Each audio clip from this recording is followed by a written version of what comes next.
ہے، لیکن اللہ کریم کو وہ چنگاری بھی پسند آ گئی۔ اور حضور ضیاء الرحمت لکھتے ہیں کہ پرانے زمانے میں ایک غیر مسلم تھا حباب، اس کی کنجوسی کی وجہ سے اس آگ کو نار الحباب کہتے تھے۔ کس طرح کنجوسی کرتا؟ اتنا سرمایہ دار تھا ہونے کے باوجود کنجوس تھا، گھر میں کھانا پکاتا تو تھوڑی سی آگ جلاتا تاکہ پڑوسی نہ دیکھ لیں مجھے کھانا پکاتے ہوئے، کہیں کوئی آ نہ جائے مہمان بن کر اسے کھانا کھلانا پڑ جائے۔ اس کی اس آگ کو جلانے کو نار الحباب کہا جاتا ہے، تو گھوڑوں کے ٹاپوں سے جو آگ نکلتی تھی اس کو بھی نار الحباب کہا جاتا ہے۔ تو 5 اداؤں کی قسم اٹھا کر رب کائنات نے جواب قسم کے طور پر ارشاد فرمایا، ان الانسان لربہ لکنود، بے شک انسان اپنے رب کا بڑا ناشکرا۔ انسان اشرف المخلوقات ہے، سارے مخلوقات میں سے اللہ نے افضل بنایا ہے انسان کو، لیکن یہاں تو ماجرا ہی اور الٹ ہو گیا۔ گھوڑے جانور ہیں، ان کی پاؤں سے نکلنے والی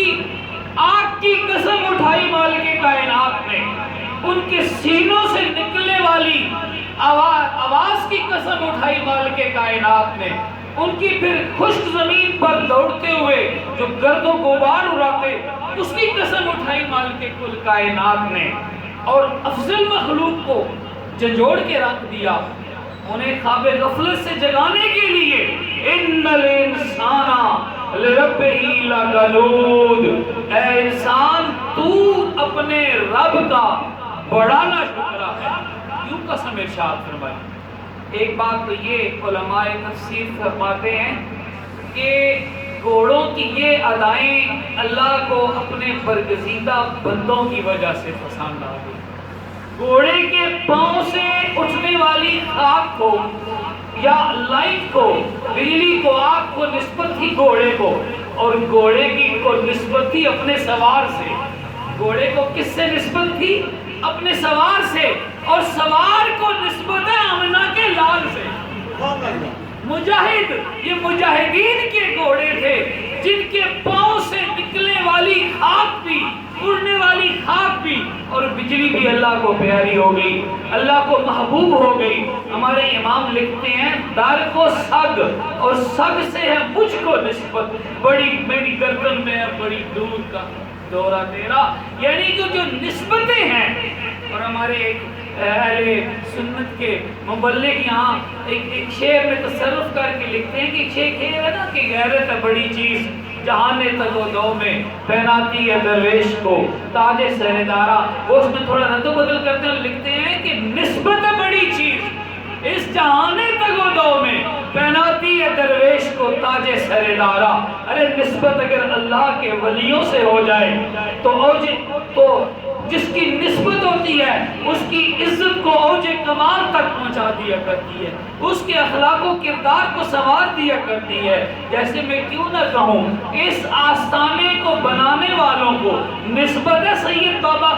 فرید الدین مسعود گنج شکر رحمۃ اللہ تعالی علیہ سے، ان کو نسبت ہے حضرت خواجہ معین الدین چشتی اجمیری رحمۃ اللہ تعالی علیہ سے، یہ نسبتیں پہنچتی ہیں شیر خدا حضرت علی رضی اللہ تعالی عنہ تک سلسلہ چشتیہ کی، جس طرح سلسلہ عالیہ نقشبندیہ کی نسبتیں پہنچتی ہیں تاجدار صداقت سیدنا ابوبکر صدیق رضی اللہ تعالیٰ عنہ تک، پھر یہاں سے یہ آمنہ کے لال تک ہمیں پہنچاتی ہیں، اور پھر بارگاہ خداوندی تک پہنچاتی ہیں۔ تو نسبت ہے بڑی چیز، اس دہان جہانے تگ و دو میں پہناتی ہے درویش کو تاج سردارا۔ اور دوسری بات کہ گھوڑے دوڑ رہے ہیں، اپنا مقصد وجود پورا کر رہے ہیں، جس مقصد کے لیے گھوڑوں کو مالک نے بنایا ہے، جس مقصد کے لیے گھوڑوں کو مالک نے پیدا کیا ہے، گھوڑے اس مقصد کو پورا کر رہے ہیں، اپنے مالک سے وفا کر رہے ہیں، تو ان کے پاؤں سے نکلنے والی خاک بھی اللہ کو پسند آ گئی۔ اور وہ انسان جنہیں مالک نے جس مقصد کو دے کر دنیا میں بھیجا ہے، عزت کا تاج اس کے سر پر سجایا ہے، جب اپنے مالک سے بے وفائی کرتا ہے تو وہی مالک پھر گھوڑوں کی اداؤں کی قسمیں اٹھا کر اسے خواب غفلت سے جگاتا ہے، ہمارے ضمیر کو جھنجھوڑتا ہے کہ اے میری اشرف مخلوق، تو میرا بڑا ناشکرا ہے، کیوں؟ گھوڑے اپنا مقصد حیات پورا کر رہے ہیں، وہ مجھے محبوب ہیں، مجھے ان کی قسم تو بڑا ناشکرا ہے، تو نے اپنی زندگی کے مقاصد کو سمجھنے پر ہی غور نہیں کیا۔ ارے تو نے کھانا پینا سونا اور اس دنیا کی نعمتوں پر عیاشی کرنا ہی اپنی زندگی کا مقصد بنا لیا، اس فانی دنیا میں فانی چیزوں کو اکٹھا کرنا ہی اپنی زندگی کا مقصد بنا لیا، اس فانی دنیا میں فانی طور و ٹپے کے اصول کو ہی اپنی زندگی کا مقصد بنا لیا۔